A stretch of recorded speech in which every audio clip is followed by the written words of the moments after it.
peperangan yang sekarang ini adalah menyamburkan darah untuk mencapai kemenangan yang berarti. Bukan bagi pihak Daeng Pon saja, tetapi bagi pihak bangsa-bangsa Asia dunia. Buya Hamka. Buya Hamka adalah sosok ulama besar yang tegas tanpa kompromi. Ia juga merupakan seorang penulis sekaligus sastrawan. Selain berbagai kiprahnya sebagai Islam dan negara Indonesia, dia adalah seorang ulama yang pemaaf dan bijaksana.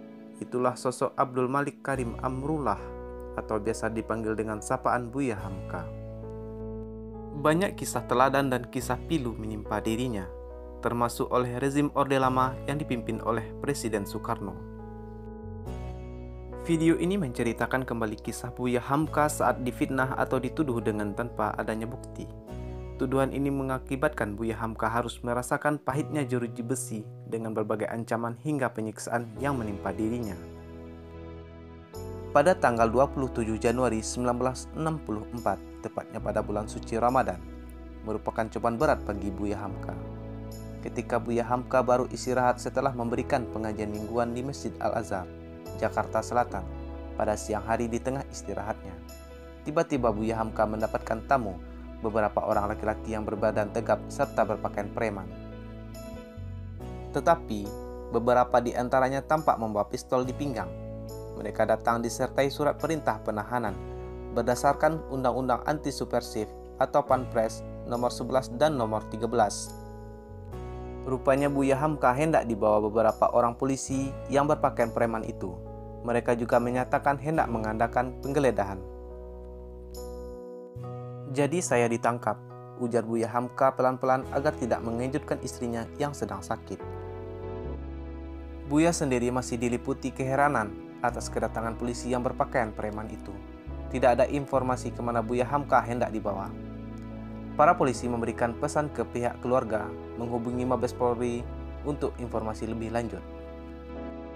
Akhirnya, dibawalah Buya Hamka ke dalam mobil yang melesat entah kemana.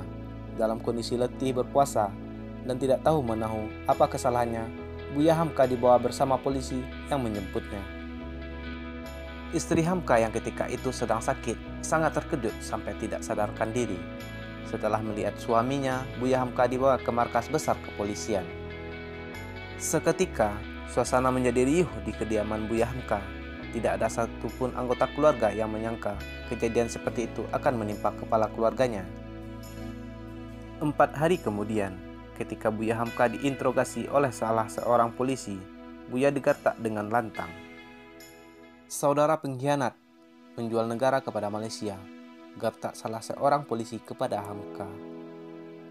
Tuduhan yang tidak terkira, tuduhan sebagai pengkhianat bangsa, tentu sangat menyakitkan hati Buya Hamka. Buya terguncang dan hampir terpancing emosinya. Buya hanya bisa menangis dalam tuduhan yang tidak beralasan itu. Dengan isak tangis yang lirih, Buya menyela gertakan polisi itu. "Janganlah saya disiksa seperti itu. Bikin sajalah satu pengakuan bagaimana baiknya. Saya akan tanda tangani. Tetapi kata-kata demikian janganlah saudara ulangi," kata Buya Hamka kepada seorang polisi. "Memang saudara pengkhianat," balas salah seorang polisi kepada Buya Hamka.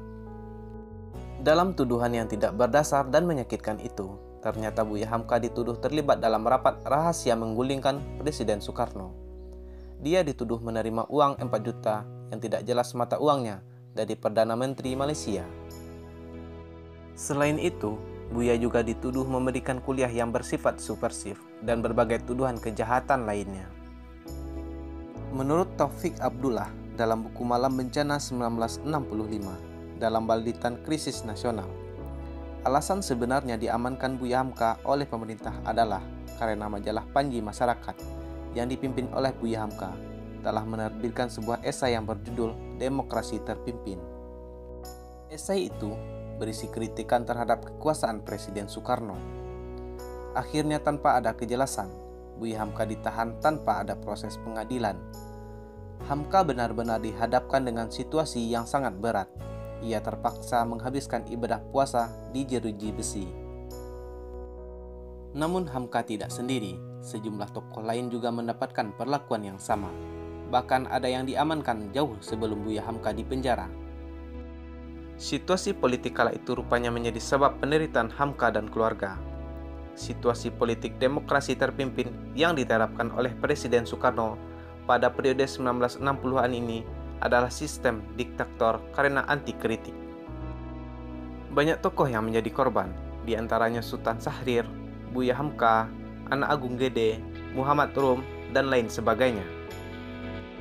Karena seringnya keluarga menjenguk Hamka, meskipun dengan pengawasan ketat polisi, Buya Hamka selalu dipindah dari satu penjara ke penjara lain.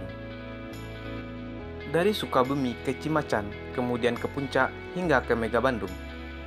Dalam satu kunjungan ke Cimacan, salah satu seorang putra Hamka diselipi sepucuk surat oleh Buya Hamka tanpa sepengetahuan polisi. Diketahui, surat kecil itu rupanya berisi alasan penangkapan Buya Hamka. Buya Hamka ternyata dituduh mengepalai kelompok orang yang didanai Tengku Abdul Rahman yang dianggapnya bermaksud membunuh Presiden Soekarno. Hamka juga dituduh memimpin rapat di Tangerang bersama kawan-kawannya. Hal mengerikan ketika Buya Hamka sedang dalam penjara.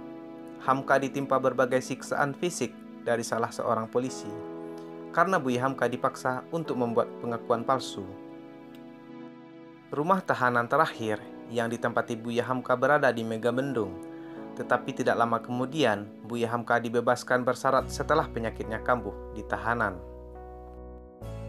2 tahun lebih Buya Hamka berada di dalam tahanan yang sepi dan dingin dengan berbagai hinaan hingga penyiksaan fisik yang menimpa dirinya.